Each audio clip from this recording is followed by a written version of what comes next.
کہ تم سے نہیں پوچھا جائے گا، تم ذرا جاؤ تو صحیح قبر میں، پھر تم دیکھو کہ ہوتا کیا ہے، کہ کیوں نہیں پوچھا جائے گا۔ آیت پڑھوں، ثبوت دوں قرآن سے کہ پوچھا جائے گا نہیں پوچھا جائے گا۔ قرآن میں اللہ رب العالمین فرماتا ہے کہ محشر کے روز یوم تبیض وجوہ وتسود وجوہ، بعض لوگوں کے چہرے سیاہ ہوں گے، بعض لوگوں کے چہرے سفید ہوں گے۔ فَأَمَّا الَّذِينَ اسْوَدَّتْ وُجُوهُهُمْ، جن کے چہرے سیاہ ہوں گے، اللہ ان سے سوال کرے گا۔ کیا سوال کرے گا؟ آیت ہے قرآن کی، اَكَفَرْتُمْ بَعْدَ ایمانکم، تو ایمان لانے کے بعد کافر ہو گیا؟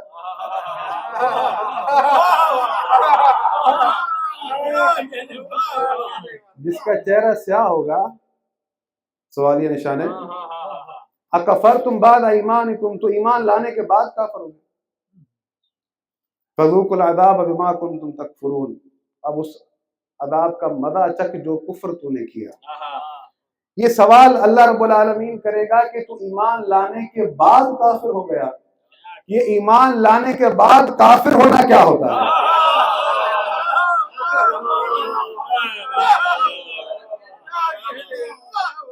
بے ایمان لایا اللہ ہے، رسول ہے، قرآن اللہ کی کتاب ہے، فرشتے ہیں، جنت ہے، جہنم ہے، مر کر دوبارہ زندہ ہوں گا، ایمان ہے، یہ تو ایمان لا چکا نا۔ اللہ کہہ رہا ہے تو ایمان لانے کے بعد کافر ہو گیا، نہ تو اس نے جنت کا انکار کیا، نہ اس نے دوزخ کا انکار کیا، نہ اس نے فرشتوں کا انکار کیا، نہ کسی غیب کا انکار کیا، بلکہ کیا؟ تھوڑا آ گیا ایک صلوات پڑھیں پر محمد و آل محمد۔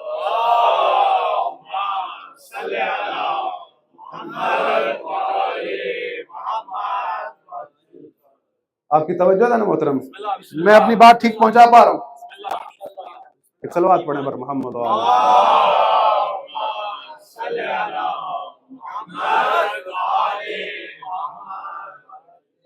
اس آیت کی تفسیر میں لکھا ہے، جب یہ آیت اتری حضرت ابو ذر رسول اللہ کے پاس، تفسیر برہان میں موجود ہے، یا رسول اللہ آیت اتری ہے اکفرتم بعد ایمانکم، تم ایمان لانے کے بعد کافر ہو گئے۔ کیا کوئی ایمان لانے کے بعد بھی کافر ہوتا ہے؟ کہاں کیوں نہیں ہے ابو ذر؟ محشر کا دن ہوگا، محشر کے میدان میں میری امت 5 پرچموں تلے میرے سامنے آئے گی۔ بڑی توجہ کے ساتھ سنیے، رسول اللہ تفسیر کر رہے ہیں، روایت موجود ہے، آپ کو سنا رہا ہوں۔ 5 پرچموں تلے آئے گی۔ پہلا جو لشکر آئے گا اس نے اپنی دغا کا پرچم اٹھا رکھا ہوگا، میری امت کا فرعون ہوگا۔ میں اس سے پوچھوں گا مجھے یہ بتا کہ ثقلین کے ساتھ کیا کیا۔ رسول خدا کہہ رہے ہیں میں محمد خود پوچھوں گا اس سے، مجھے یہ بتا کہ میں تیرے لیے قرآن اور اہل بیت چھوڑ کے آیا تھا، کیا کیا؟ تو وہ جواب دیں گے، سردار اس کا جواب دے گا کہ یا رسول اللہ ہم نے قرآن کو پس پش ڈالا، آپ کے اہل بیت پر ظلم کیا، ان کی توقیر نہ کی، ان کی تکریم نہ کی۔ تو رسول اللہ کہیں گے کہ اس حال میں کہ تمہارے چہرے سیاہ ہیں، تم بھوکے پیاسے ہو، جہنم میں جاؤ۔ دوسرا گروہ آئے گا، رسول خدا وہی کہیں گے، سوال کریں گے سردار سے، مجھے یہ بتا کہ میرے بعد ثقلین کے ساتھ کیا کیا۔ توجہ آپ کی تو وہ کہیں گے یا رسول اللہ، رسول خدا نے فرمایا وہ میری امت کے خوارج ہوں گے، مجھے یہ بتا کہ ثقلین کے ساتھ کیا کیا۔ تو وہ کہیں گے یا رسول اللہ ہم نے قرآن کو نہ مانا، قرآن کو پس پش ڈالا، آپ کے اہل بیت پر ظلم کیا، ان کی ہم نے عزت نہ کی، ان کی اطاعت و فرما برداری نہ کی۔ رسول اللہ کہیں گے کہ اس حال میں کہ تمہارے چہرے سیاہ ہیں، تم بھوکے ہو پیاسے ہو، جہنم میں۔ تیسرا گروہ آئے گا، وہ میری امت کا سامری ہوگا، میں اس سے پوچھوں گا کہ مجھے یہ بتاؤ کہ میرے بعد ثقلین کے ساتھ کیا کیا۔ تو وہ یہی کہے گا کہ یا رسول اللہ ہم نے قرآن کی نہ مانی، ہم نے آپ کے اہل بیت کو در بدر گھمایا، ہم نے ان کے مقام و عظمت کو گرایا۔ تو رسول اللہ کہیں گے اس حال میں کہ تمہارے چہرے سیاہ ہیں، بھوکے ہو پیاسے ہو، جہنم میں جاؤ۔ چوتھا گروہ آئے گا، رسول اللہ وہی سوال کریں گے۔ رسول خدا فرماتے ہیں کہ وہ جو 5واں گروہ آئے گا، وہ 5واں گروہ اس کا جو سردار ہوگا وہ غالب کل غالب، اسد اللہ الغالب، اس کا پرچم علی ابن ابی طالب نے اٹھا رکھا۔ وہ گروہ میرے پاس آئے گا، میں اس گروہ سے سوال کروں گا، جو 5واں گروہ ہے، اس کا پرچم میرے بھائی علی نے اٹھا رکھا ہو۔ میں ان سے پوچھوں گا مجھے یہ بتاؤ کہ ثقلین کے ساتھ کیا کیا؟ تو وہ کہیں گے یا رسول اللہ ہم نے قرآن کو سینے سے لگایا، آپ کے اہل بیت سے مودت و عشق کیا۔ یا رسول اللہ ہم آپ کے اہل بیت کے ساتھ کھڑے رہے، جو ہمارا حال تھا، ہم آپ کے اہل بیت کے ساتھ کھڑے رہے، یہاں تک کہ ہم پر ظلم ہوا، ہم اپنے محلوں میں گلیوں میں ایسے رہے جیسے کوئی پردیسی رہتا ہے۔ ہم نے اپنے وطنوں سے ہجرت کی، اپنے گھر بار کو چھوڑا، آپ کے اہل بیت کے ساتھ کھڑے ہوئے، ان کے غموں پر روتے رہے، یہاں تک کہ ہمارے بچوں کو قتل کیا گیا، ہمیں قتل کیا گیا، ہم پر ظلم کیا گیا، لیکن ہم نے آپ کے اہل بیت کو نہ چھوڑا۔ تو رسول اللہ کہیں گے کہ اس حال میں کہ تمہارے چہرے سفید ہیں، تم سیر ہو، پیاسے نہیں ہو، جنت میں داخل ہو جاؤ۔ تو جو محترم تھوڑی سی بات خشک ہو گئی، آپ بھی خاموش ہو گئے۔ ایک صلوات پڑھیں ور محمد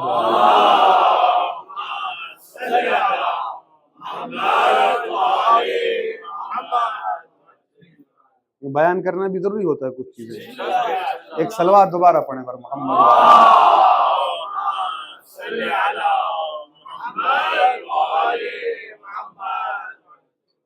میری بات پہنچ رہی ہے؟ میں پہنچا پا رہا ہوں اپنی بات؟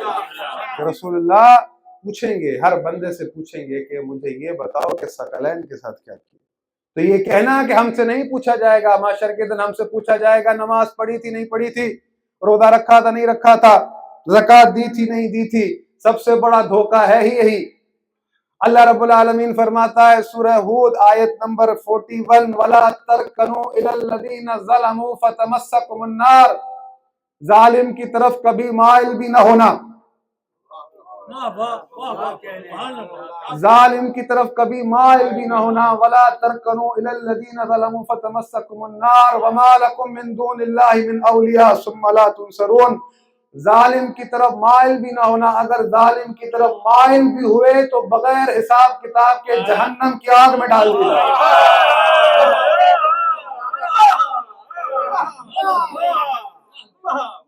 تو جو ہے محترم، ظالم کی طرف مائل بھی نہ ہونا، نہ ہی تمہارا کوئی ولی ہوگا، نہ ہی تمہاری کوئی مدد ہوگی، مائل ہونے پر جہنم جاؤ گے۔ تم سے کس نے کہا کہ اللہ پہلے تم سے یہ پوچھے گا نماز پڑھی تھی نہیں پڑھی تھی، روزہ رکھا تھا نہیں رکھا تھا، زکوٰۃ دی تھی نہیں دی تھی؟ پہلا سوال یہ ہوگا، میں نے کہا تھا ظالم کی طرف مائل بھی نہ ہونا، تو چوکوں چوراہوں پر یزید زندہ باد کے نعرے مارتے۔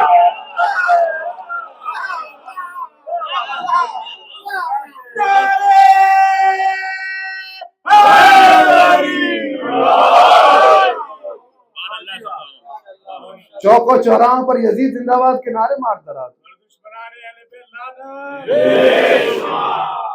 اللہ مائل ہونے پہ جو ہے جہنم میں ڈال رہا ہے۔ ہم اگر ظالم کی طرف مائل بھی ہو جائیں تو بغیر حساب کتاب کے اللہ جہنم میں ڈال دے۔ عجب نہیں کہ مفتی کہتا ہے جو ظالم کو فاجر آ کر بیٹھ جائے اس کی اطاعت اللہ میں ہو۔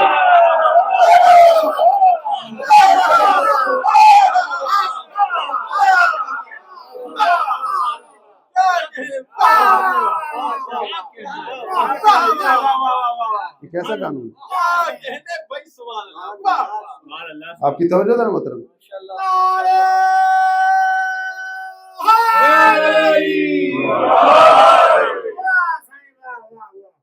ہم تو مائل ہونے پر جہنم میں جائیں اور ظالم کی اطاعت اللہ نے واجب کی ہے۔ اللہ پر بہتان، اللہ کے دین پر بہتان۔ اگر امام حسین نے خروج کیا تھا، کہتے ہیں کہ بھائی یزید جو ہے جیسا بھی تھا بیٹھ گیا تھا، بٹھا دیا گیا تھا۔ بھائی بات یہ ہے ہمیں انتظار رہا، رسول اللہ نے غدیر کے میدان میں جب امیر المومنین کی ولایت کا اعلان کیا، اور اعلان ولایت کے بعد ایک شخص آ کر کہتا ہے رسول اللہ سے، یا رسول اللہ آپ نے کہا اللہ ایک ہے، ہم نے مانا، آپ نے کہا میں اللہ کا نبی ہوں، ہم نے مانا، اب ہم پر علی کو مسلط کر رہے ہیں، اللہ نے کہا ہے اپنی طرف سے بنا رہے ہیں۔ تو رسولullah نے جواب دیا کہ میں فقط وہی کرتا ہوں جو اللہ کہتا ہے۔ ہمیں یہ انتظار رہا کہ جب یزید کو بنانے والے بنا رہے تھے، کوئی تو آ کے پوچھتا یزید کو کیوں بنا رہے ہو، اللہ نے کہا ہے یا خود بنا رہے ہو؟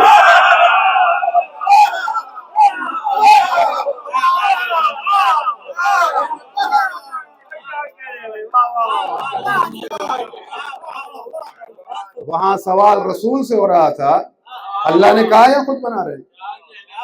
یہاں یزید پر بھی کوئی سوال نہ ہوا۔ توجہ ہے نا مطلب، یہ دین نہیں ہے، دین مفتی کے فتوے کا نام نہیں، دین حافظ کی ربڑی کا نام نہیں،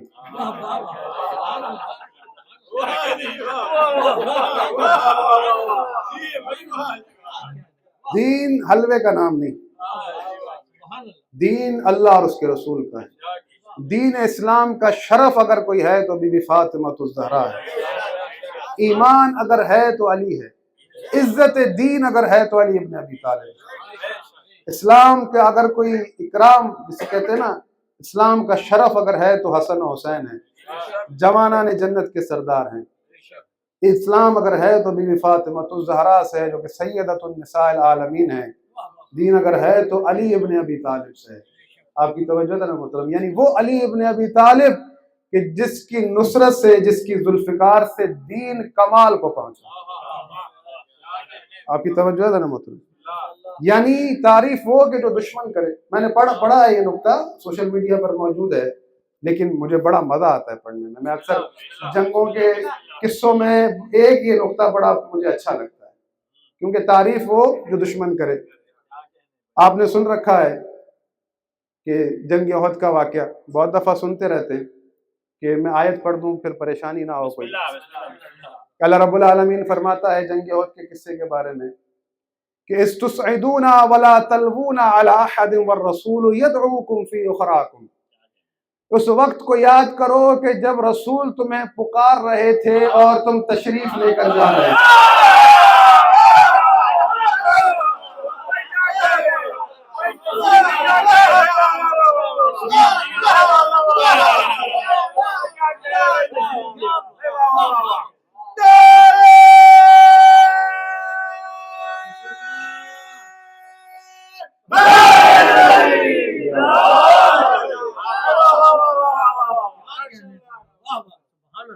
آپ کی توجہ ہے محترم،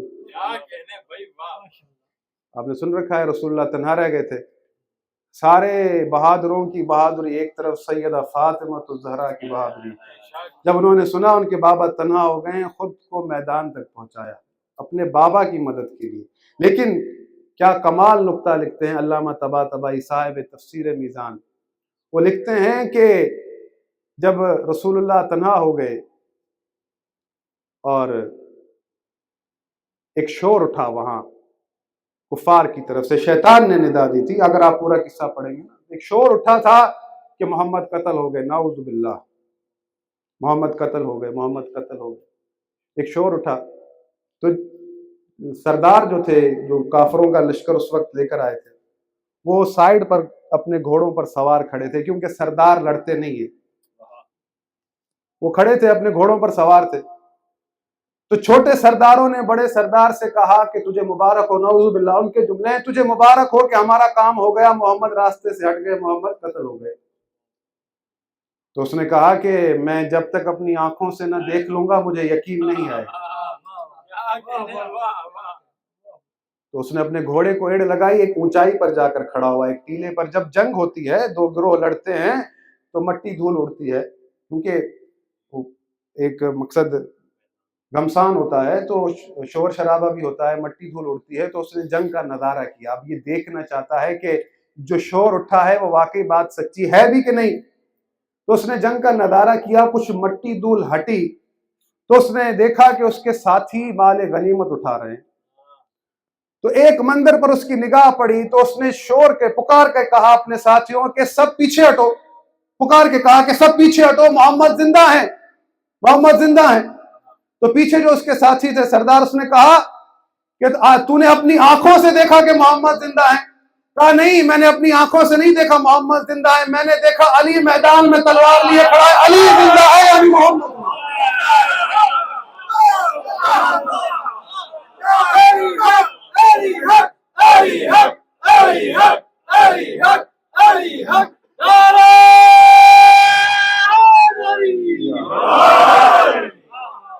یہ اس کے جملے ہیں تاریخی. وہ کہتا ہے، خود اس کے الفاظ ہیں کہ کسی ماں نے ایسا جنا ہی نہیں کہ علی کے سینے میں سانس باقی ہو اور کوئی محمد تک پہنچ جائے.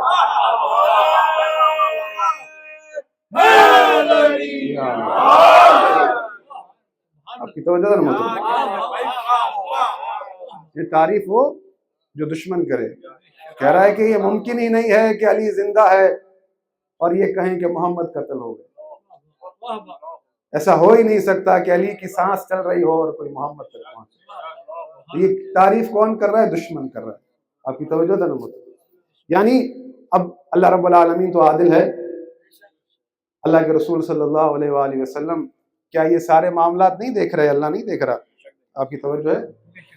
تو اللہ کے رسول نے، اللہ نے اگر امیر المومنین کو اپنا جانشین بنایا ہے تو عین عدل بنایا ہے، کیونکہ وہ ہر طرح سے وارث ہیں علم کے رسول اللہ کے. ان کے پاس جو شجاعت ہے کسی کے پاس نہیں.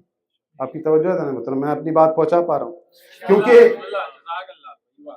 امیر المومنین ہی وہ واحد شخصیت ہیں کہ جن کے لیے کہا جاتا ہے کہ 300 سے زیادہ آیات قرآن مجید میں موجود ہیں، لیکن الحمدللہ 1000 میں چھانٹی کر چکا ہوں کہ مولا علی کے فضائل میں ایسی کتابیں لکھی گئی ہیں تفاسیر ائمہ معصومین کی کہ 1000 سے زیادہ آیات فضائل کے اندر. ظاہری طور پر ہم دیکھتے ہیں بعض اوقات ایسی چیزیں ہم اس کی تفسیر کچھ اور سمجھ رہے ہوتے ہیں لیکن در حقیقت ہوتی اور ہے. جب آپ ائمہ معصومین علیہ السلام کی تفاسیر کو پڑھیں گے تو آپ کو کچھ اور ملے گا. ظاہری طور پر ایک کتاب لکھی ہے ایک ہمارے بہت بڑے عالم ایران کے امیر المومنین کے، انہوں نے نام لکھے ہیں قرآن کے اندر 2000 نام موجود ہیں.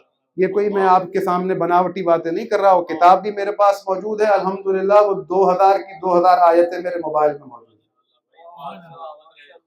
ہیں. 4 نام آپ کو بتا رہا ہوں، باقی 1996 نام پینڈنگ میں انشاءاللہ.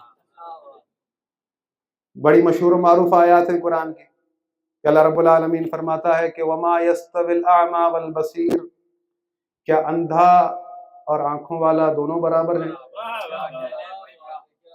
کیا اعمی اور بصیر برابر ہیں؟ ولا الظلمات ولا النور، کیا ظلمات اور نور برابر ہیں؟ ولا الظل ولا الحرور، کیا دھوپ اور چھاؤں برابر ہیں؟ نہیں.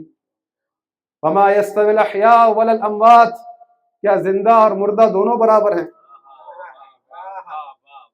جب آپ یہ ظاہری طور پر پڑھیں گے تو آپ کو کمپیریزن نظر آئے گا. اللہ کہہ رہا ہے کہ جس کی آنکھیں ہیں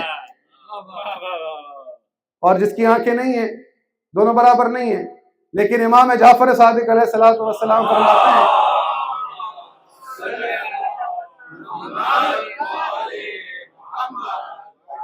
امام فرماتے ہیں کہ اس کی معنی یہ ہے کہ اللہ رب العالمین در حقیقت اپنے رسول کے وصی کا کمپیریزن کر رہا ہے، کیونکہ لوگ برابر کرنا چاہتے تھے.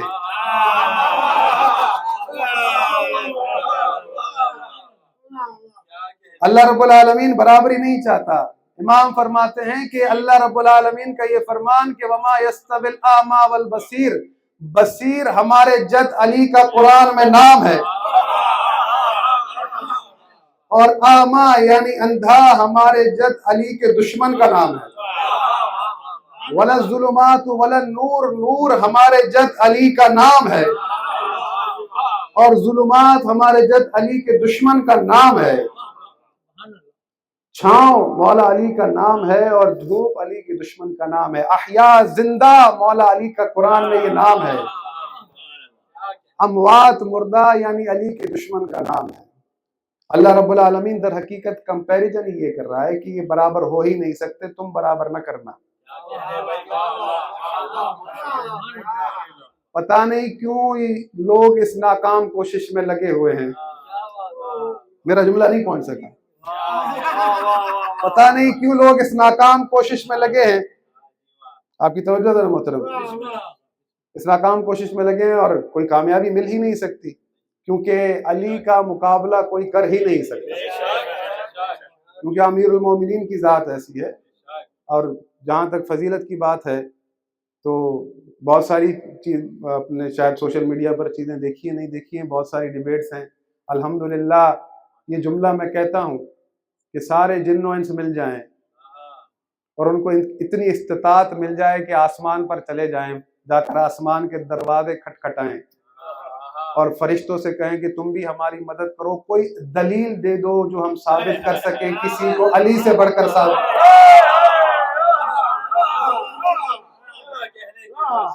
تو آسمان کے فرشتے بھی لعنت کے سوا کچھ ہی نہیں کریں گے۔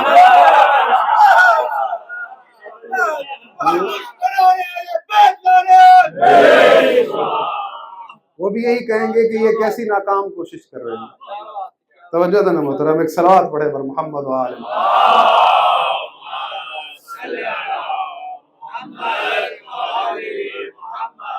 کتنی خوبصورت بات کہی رسول اللہ صلی اللہ علیہ وآلہ وسلم نے۔ سوال ہوا رسول اللہ سے، آیت کی تفسیر میں روایت موجود ہے، حضرت عبداللہ ابن مسعود آئے، رسول خدا سے کہا یا رسول اللہ، کہ قرآن کہتا ہے کہ ہم نے ستاروں کو آسمان کی زینت بنایا، وَلَقَدْ زَيَّنَّا السَّمَاءَ الدُّنْيَا بِزِينَةٍ لِلْكَوَاكِبِ، ہم نے ستاروں کو آسمان کی زینت قرار دیا۔ بڑی توجہ کے ساتھ سنیے، ہم جب زمین والے آسمان کی طرف دیکھتے ہیں تو یہ ستارے کتنے خوبصورت لگتے ہیں، کیسا نظارہ اچھا ہوتا ہے، آسمان کی زینت ستارے۔ حضرت عبداللہ ابن مسعود نے پوچھا یا رسول اللہ، ہم زمین والے آسمان کی طرف دیکھتے ہیں تو یہ ستارے خوبصورت لگتے ہیں، آسمان کی زینت ہیں، لیکن جب آسمان والے زمین کی طرف دیکھتے ہیں تو زمین کی زینت کیا ہے؟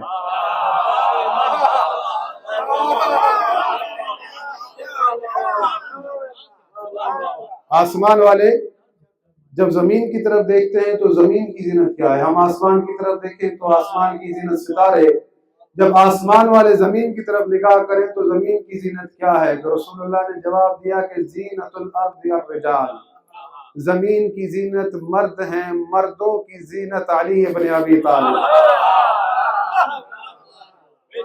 یعنی زمین کی زینت وہ مرد ہی کیا جس کی زینت علی ابن ابی طالب، وہ مرد ہی کیا کہ جس کی زینت علی ابن ابی طالب ہے۔ آپ کی توجہ تھا نا محترم، یعنی مومن ہوگا تو اس کی زینت علی ابن ابی طالب ہوں گے۔ تھکے تو نہیں ہیں؟ میں نے اب کل بھی کہا تھا بھائی مجھے یا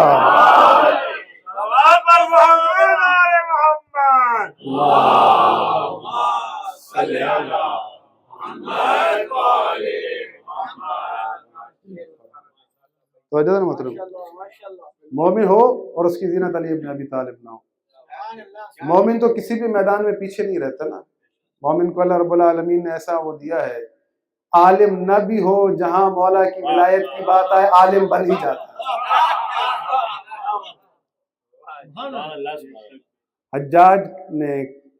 حجاج کے سامنے مولا کے محب نے کہا کہ حسن حسین محمد مصطفیٰ کے بیٹے ہیں، تو اس نے کہا میں نہیں مانتا کہ حسن حسین محمد مصطفیٰ کے بیٹے ہیں۔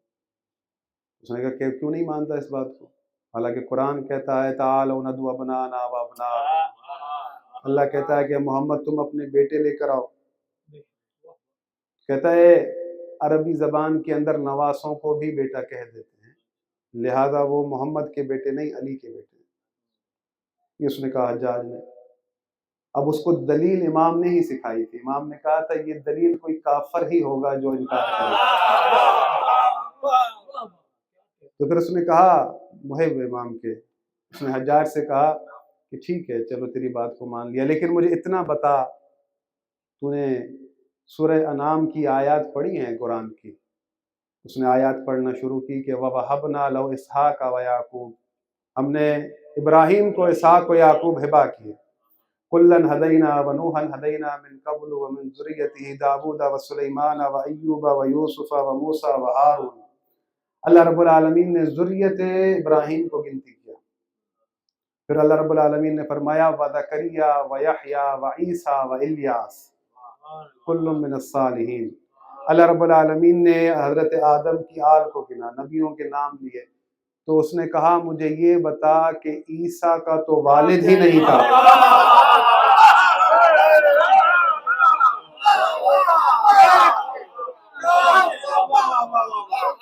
مجھے یہ بتا کہ عیسیٰ کا تو والد ہی نہیں تھا. تو جس کا والد ہی نہیں تھا اللہ رب العالمین کے امر سے وہ آئے تھے. تو اللہ رب العالمین نے عیسیٰ کو آل ابراہیم میں شمار کیوں کیا؟ تو حجاج نے جواب دیا کہ عیسیٰ کو آل ابراہیم میں اللہ نے اس لیے شمار کیا کہ بی بی مریم کی وجہ سے. تو اس نے کہا کہ تو بڑا بے انصاف ہے، کہ تو بڑا بے انصاف ہے. عیسیٰ کو تو آل ابراہیم مانتا ہے مریم کی وجہ سے، اور حسن و حسین کو فاطمہ کی وجہ سے محمد کا بیٹا نہیں مانتا.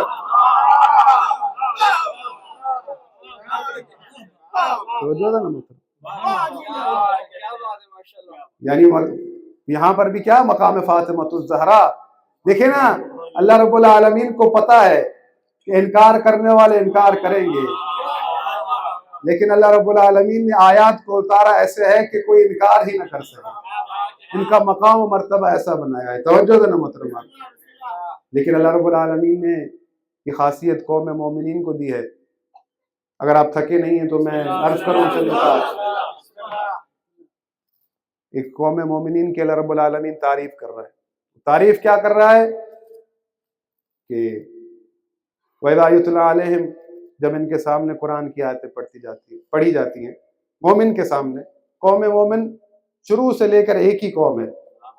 اللہ کہہ رہا ہے کہ جب ان کے سامنے قرآن کی آیتیں پڑھی جاتی ہیں تو کہتے ہیں کہ ہم تو پہلے ہی ایمان لا چکے، اِنَّا كُنَّا مِن قَبْلِهِ مُسْلِمِينَ، ہم تو پہلے ہی تسلیم ہو گئے قرآن کے آگے.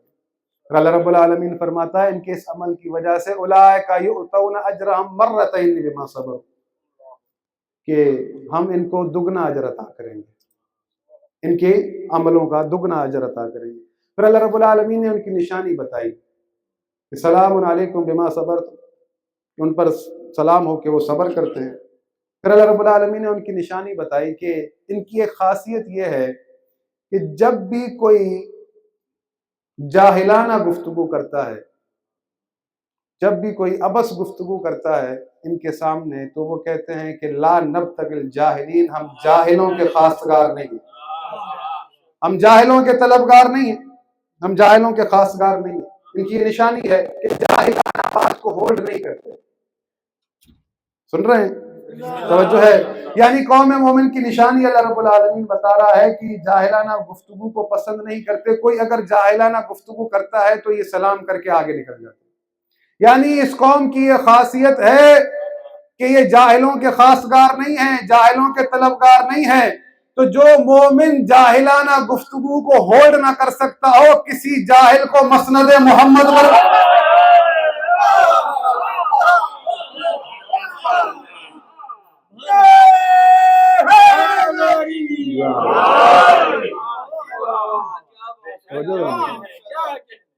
اگر تھکے نہیں ہیں تو صلوات پڑھیں پر محمد.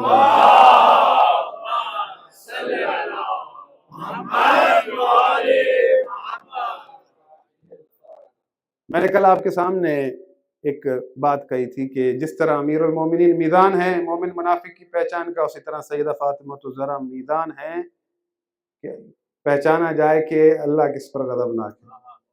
اور قرآن کی آیتیں دو کمپیریزن ہیں بس تمام. آپ کو مجھے لگ رہا ہے کہ اب تھکاوٹ محسوس ہو رہی ہے. دو کمپیریزن ہیں. تو کمپیریزن کیا ہے کہ اللہ رب العالمین فرماتا ہے سورہ مجادلہ کی آخری آیتوں میں سے، قرآن کے اندر دو لشکروں کا ذکر کیا. اللہ نے دو لشکروں کا ذکر کیا ہے. ایک لشکر جس کے لیے اللہ نے کہا کہ یہ شیطان کا لشکر ہے، ایک لشکر مجھ اللہ کا لشکر، حزب الشیطان و حزب اللہ. دونوں کا ذکر اللہ رب العالمین نے کیا ہے. دونوں کی کوالٹی بتائی ہے. کوالٹی بتا کر پھر مہر لگائیے یہ شیطان کا لشکر. پھر کوالٹی بتائی ہے، کوالٹی بتا کر پھر کہا کہ یہ ہے میرا لشکر، مجھ اللہ کا لشکر. بتاؤں کوالٹی سنیں گے؟ اگر سنیں گے تو ایک صلوات پڑھیں پر محمد و آلہ.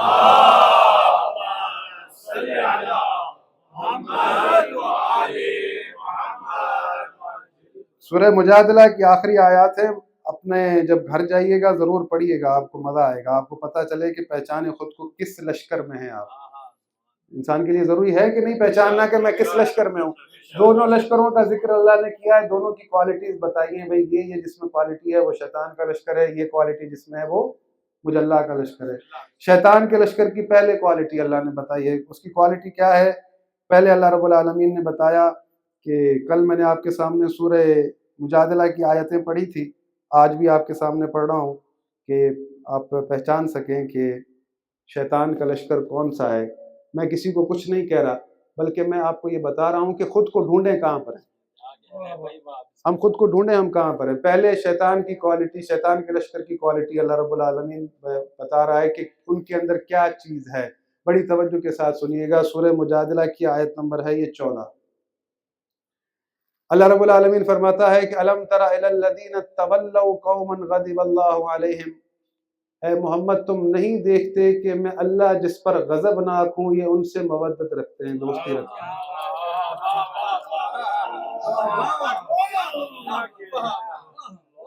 الم تر الی الذین تولوا قوما غضب اللہ علیہم، اے محمد تم نہیں دیکھتے کہ میں اللہ جن پر غضبناک ہوں یہ ان سے محبت رکھتے ہیں، ان سے دوستی رکھتے ہیں۔ ما ہم منکم ولا منہم، یہ نہ تم میں ہے نہ ان میں ہے۔ وَيَحْلِفُونَ عَلَى الْكَذِبِ وَهُمْ يَعْلَمُونَ، اور ان کی نشانی یہ ہے کہ ہر وقت جھوٹی قسمیں کھاتے ہیں۔ میں اللہ جن پر غضبناک ہوں یہ انہیں دوست رکھتے ہیں۔ پھر اگلی آیت میں اللہ رب العالمین فرماتا ہے کہ عَدَّ اللَّهُ لَهُمْ عَذَابًا شَدِيدًا إِنَّهُمْ سَاءَ مَا كَانُوا يَعْمَلُونَ، اللہ نے ان کے لیے سخت عذاب تیار کر رکھا ہے، جو کچھ کرتے ہیں یقیناً برا ہے۔ توجہ ذرا محترم، اگلی آیت میں اللہ رب العالمین فرماتا ہے اتخذوا ایمانہم جنۃ فصدوا عن سبیل اللہ، انہوں نے اپنی قسموں کو اپنی ڈھال بنا رکھا ہے، انہوں نے اپنی قسموں کو اپنی ڈھال بنا رکھا ہے اور لوگوں کو میری سبیل سے روکتے ہیں، لوگوں کو میری سبیل سے روکتے ہیں، ان کے لیے ذلت کا عذاب ہے۔ پھر اللہ رب العالمین فرماتا ہے لن تغنی عنہم اموالہم ولا اولادہم من اللہ شیئا، اللہ کے سامنے ان کا کچھ کام نہیں آئے گا، نہ ہی کچھ مال ان کو فائدہ دے گا، کوئی ان کا مال فائدہ نہیں دے گا، یہ لوگ اہل دوزخ ہیں اور اسی میں جلتے رہیں گے۔ یوم یبعثہم اللہ جمیعا فیحلفون لہ کما یحلفون لکم ویحسبون انہم علی شیء، اے محمد جس طرح تمہارے سامنے قسمیں کھاتے ہیں میرے سامنے بھی کھائیں گے، اور گمان کریں گے کہ شاید قسمیں کھانے سے اپنا کام نکال لیں گے، لیکن کام نہیں نکلے گا۔ قسمیں کھائیں گے اللہ کے سامنے، وہ سوچیں گے کہ اللہ کے سامنے بھی قسمیں کھا کر کام نکال لیں گے۔ پھر اللہ رب العالمین فرماتا ہے استحوذ علیہم الشیطان فانساہم ذکر اللہ اولئک حزب الشیطان الا ان حزب الشیطان هم الخاسرون، شیطان نے ان کو قابو میں لے لیا ہے اور اللہ کی یاد بھلا دی ہے، یہ جماعت شیطان کا لشکر ہے اور شیطان کا لشکر ہمیشہ خسارے میں۔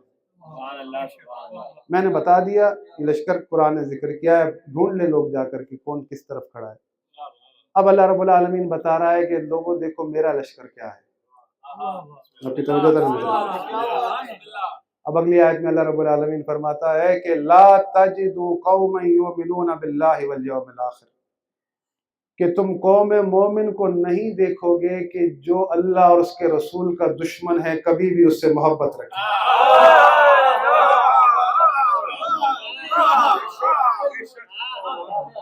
اللہ کہہ رہا ہے نشانی ہے، قوم مومن کو تم کبھی نہیں دیکھو گے کہ جو اللہ اور اس کے رسول کو اذیت کرتا ہے، جو اللہ اور اس کے رسول کا دشمن ہے، کبھی اس سے دوستی رکھیں یا محبت رکھیں، کبھی نہیں۔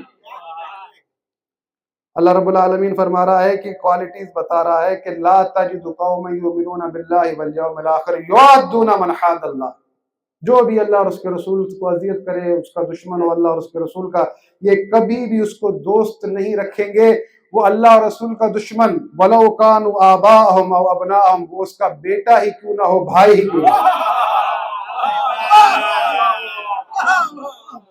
أَوْ إِخْوَانَهُمْ أَوْ عَشِيرَتَهُمْ، کوئی رشتہ دار ہی کیوں نہ ہو۔ کوئی رشتہ دار ہی کیوں نہ ہو، بھائی ہی کیوں نہ ہو، بیٹا ہی کیوں نہ ہو، چاچا ہی کیوں نہ ہو، ماموں ہی کیوں نہ ہو،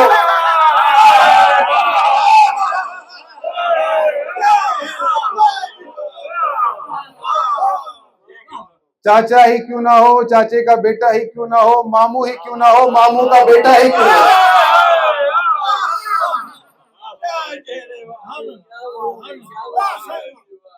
یعنی کوئی بھی ہو، قوم مومن کے افراد کی یہ نشانی ہے کہ کبھی بھی ایسے کسی کو دوست نہیں رکھے گا۔ پھر اللہ رب العالمین فرماتا ہے اولئک کتب فی قلوبہم الایمان وایدہم بروح من، میں نے ان کے دلوں پر ایمان کو ایسے لکھ دیا ہے جیسے پتھر پر لکیر کھینچ دی جائے۔ وَيَدْخُلُهُمْ جَنَّاتٍ تَجْرِي مِن تَحْتِهَا الْأَنْهَارُ خَالِدِينَ فِيهَا، اور انہیں جنت میں داخل کروں گا، اس جنت میں کہ جس کے نیچے نہریں بہ رہی، خالدین فیہا ابدا، ہمیشہ۔ اولئک حزب اللہ، یہ میرا لشکر ہے، الا ان حزب اللہ هم المفلحون، اور اب میرا لشکر ہمیشہ کامیاب رہے گا۔ عزیزان محترم، اللہ رب العالمین جب انسان ایمان کے درجے پر پہنچ جاتا ہے تو اس کو آن کرتا ہے، یہ میرا ہے۔ امیر المومنین سے کسی نے پوچھا کہ یا علی مل ایمان، ایمان کیا ہے؟ اب جو کل ایمان ہے وہ بتا رہے ہیں کہ ایمان کیا ہے۔ مولا نے جواب دیا کہ الحب فی اللہ والبغض فی اللہ، اگر مومن کسی سے محبت کرتا ہے تو اللہ کے لیے، اگر کسی سے بغض و عداوت رکھتا ہے تو بھی اللہ کے لیے۔ خدا کی قسم اگر ہمیں محمد و آل محمد سے محبت و مودت و عشق ہے تو اللہ کے لیے، اور اگر ان کے دشمنوں سے عداوت ہے تو وہ بھی اللہ کے لیے۔ یہ جو کچھ بھی ہے اللہ کے لیے۔ اگر ہمیں سیدہ فاطمہ الزہرا سلام اللہ علیہا سے محبت ہے تو اللہ کے لیے، امیر المومنین سے محبت ہے تو اللہ کے لیے، حسن و حسین سے محبت ہے تو اللہ کے لیے، اللہ کے ولیوں سے محبت ہے تو اللہ کے لیے، اگر ان کے دشمنوں سے نفرت ہے تو اللہ کے لیے، کہ کوئی ان کا دشمن ہو سکتا ہے؟ اگر ان سے محبت ہے تو اللہ کے لیے، کیونکہ ہم ان سے اس لیے محبت کرتے ہیں کیونکہ اللہ اور رسول کرتے ہیں۔ اور محبت بھی ایسی محبت کہ اگر آپ واقعی اللہ کے رسول کو اللہ کا رسول مانتے ہیں، عادل مانتے ہیں، تو ذرا سوچیں یہ رسول وہ رسول ہے ان هو الا وحی یوحی کا مصداق ہیں، یہ وہ کرتے ہیں جو ان پر وحی کی جاتی ہے۔ سیدہ فاطمہ الزہرا سلام اللہ علیہا آتی تھی، رسول اللہ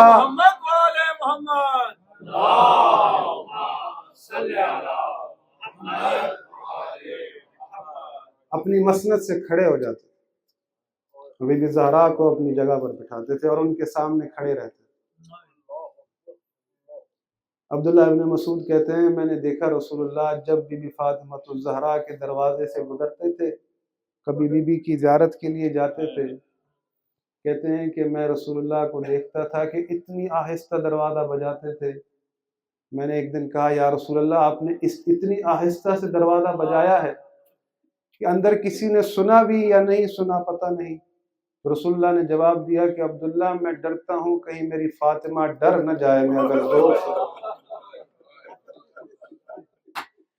اگر کوئی جواب نہیں آتا تھا رسول اللہ انتظار کرتے تھے، کھڑے رہتے تھے، کوئی اندر سے نکلے تو میں اسے کہوں کہ میں ملنے آیا ہوں۔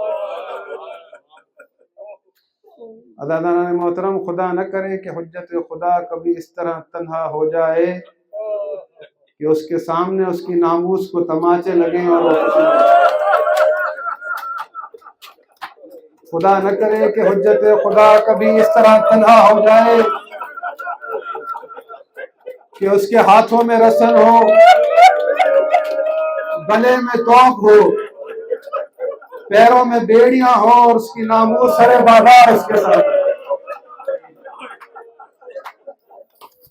خدا نہ کرے کہ حجت خدا کبھی اس طرح تنہا ہو جائے کہ اپنی ناموس کے ساتھ شرابی کے بازار میں،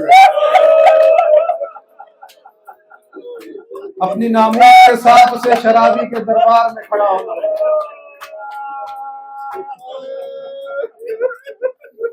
امیر المومنین خود فرماتے ہیں کہ مجھے رسول اللہ نے بلایا،